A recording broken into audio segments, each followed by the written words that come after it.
Hello, everybody.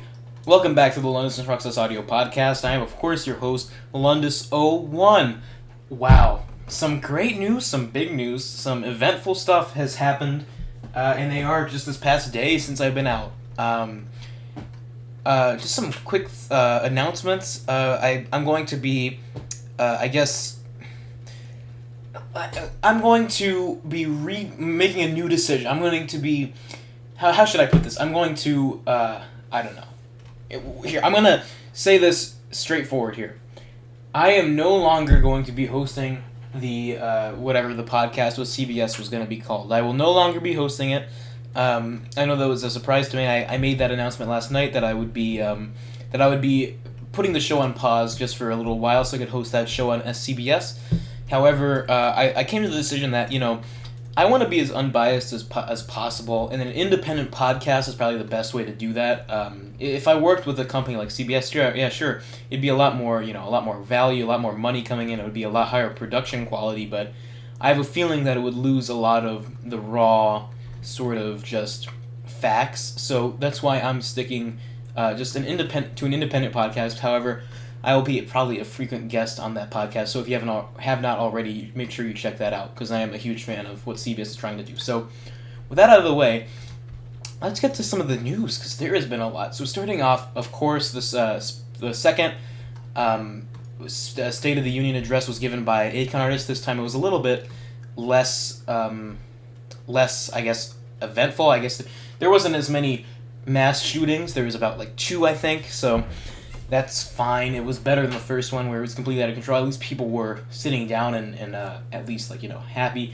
And activity was a little bit weird. I mean, sort of the show up of it wasn't that great. Definitely Beyond's one got a lot more than Akon's second one, but that's kind of just what we expect at this point, because AR is sort of just at a point right now where it's inactive. Sorry, excuse me.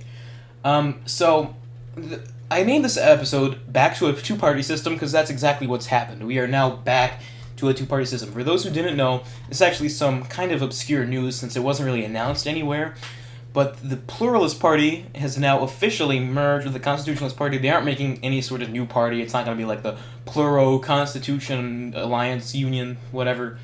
No, it's just pretty much the Pluralists pulled an Akon buy-in, I guess, and just merged into one thing, that being the Constitutionalist Party. So the Constitution Party is now the official party of the Pluralists and, of course, the Constitution Party. So now that the two parties are working together, I think their main reasoning was just so that they could stand better chances against the Federalists in elections if they were working together.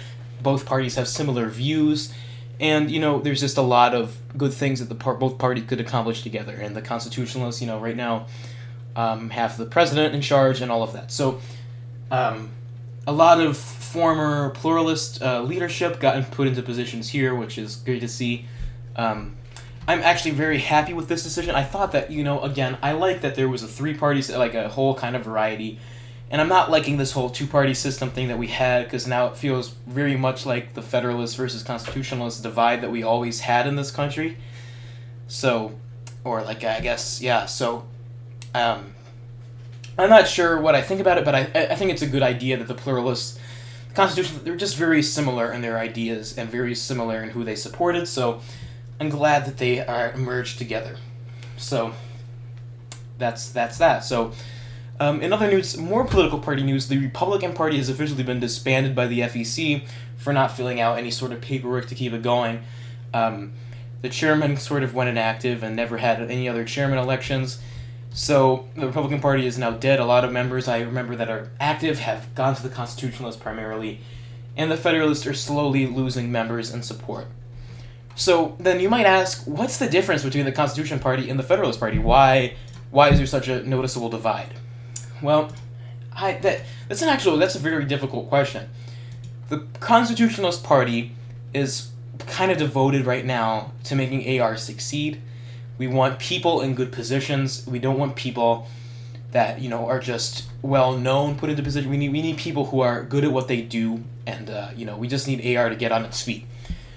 that's what the Constitutionalist Party really is about. We're about, quick action. We're about, solidifying our place as an American roleplay community. And I'm very much here for it. That's what I said last episode, that my political party was getting AR active, and Constitutionalists, I think, best represent that. So glad to be the party spokesperson, actually, of the Constitutionalist Party. So that is excellent. The Federalists have a more, I don't know, they just have this belief that, sort of this biased belief that everything needs to go this way. They need to support this guy for president, and it's all super partisan. There's no room for any negotiation. It says, we're pushing this guy. Now it used to be Armand Foley, now it's more Adremi, but we need to get this guy in office, we need to get this guy in president, so I'm glad now that there is that sort of thing. Alright, sorry about that. I think I accidentally paused the recording, my bad. But anyway, I think I was talking about Adremi Cross here. So, he will become the next probably Federalist candidate. So, with that being said, we are now back to a two-party system, and again, I've been saying this the whole episode. Is this going to be good? Is this going to be like something that is beneficial for America, or is it going to be something that is not? It's going to be something that I like variety, but I feel like if we need to push activity, I think that's a good idea. So, I remember last episode, I gave my opinions on the next presidential election. And since we're about a month away now, I want to sort of give you my month prediction. I will say that a con artist will not run again. I'm not sure why. There's a multitude of reasons why. He's just expressed no interest in it anymore. Is that he's done what he needs to do, and he kind of wants out. And there's other reasons, I'm sure, but there's just so many things coming out about him not wanting to run, which I think that it's safe to say that he might not. So my official prediction is that he will not run. However, his vice president seems eager to run. Savory Soup seems to be seeking the presidency very hard. Another person seeking the presidency very hard could be JSBSD. He's a very well-pronounced figure in American roleplay. He's the president pro tempore, and a con artist was the president pro tempore, of course, before he became president, so he has that. So we could possibly see a vice president versus president pro tempore, I guess, run for president. I have a feeling that they would both, go through the Constitutionalist primary, and it would be a very hard decision there. They would have to go neck and neck, probably, to face probably a Jeremy Cross or someone else from the Federalists, because the Federalists are probably pushing him, or maybe even Armand Foley, which is, I feel like Armand Foley's, this country's Nixon, just keep pushing him until he wins. So, we'll say that Armand Foley or Jeremy Cross could be the next candidate. They could even nominate each other for vice president, but we don't know for sure. So, moving on. There has been a lot of more firing of cabinet officials by the president, so let me just get into that real quickly. So the sex state, the newest sex state is 108, the guy with a bunch of numbers in his name. I said that last episode, and he's officially now been nominated by the president. He's starting to do his job, and I'm very happy for him, and I'm looking forward to working with him. So that is some excellent news. Let me, there was a person who just got fired. I'm not exactly sure who it was. However, I remember that this person did get fired. So the military launched some sort of coup as well, which I'm not sure if you knew that. I don't think I mentioned that last episode, but Voykev, the guy in charge of the military, he was the one who got fired. So that is that. So, with that being said, there's some other things that I want to discuss here, particularly what's going on with the electoral, the Federal Elections Committee. So the Federal Elections Committee right now, is experiencing some sort of turbulent wave of people and, just coming in and out. I have a feeling that it's just going to be a mess. I don't understand what's going on with it. It's a lot of stuff that's going on that I urge you to look into if you have the time. But it's pretty nuts. So that being said, there are some other things I want to talk about, but let me collect my thoughts. So actually, I wanted to talk about this real quickly. In the Department of Commerce and Labor, the DOCAL, one of the secretary, the kind of unpopular secretary, I unfortunately have to say, after the other one left, had an employee by the name of, Lego King 1, 2, 3, 4, 5, and pretty much came in and disbanded almost every single business for the simple fact that they didn't have a Discord server.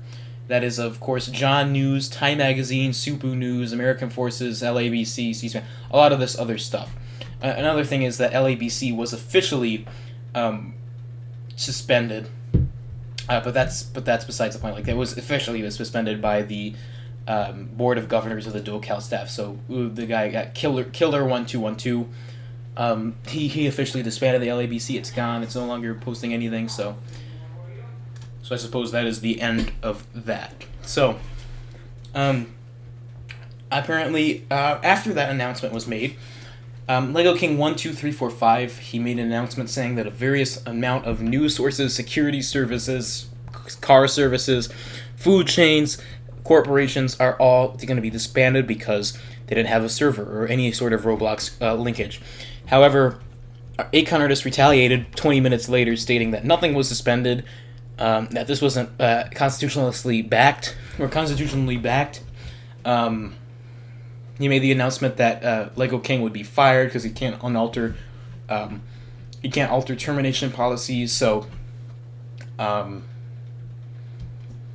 DoCal secretary officially fired him and then made a hiring announcement. So if you're interested in becoming a member of the DoCal, you can if you want to join the server.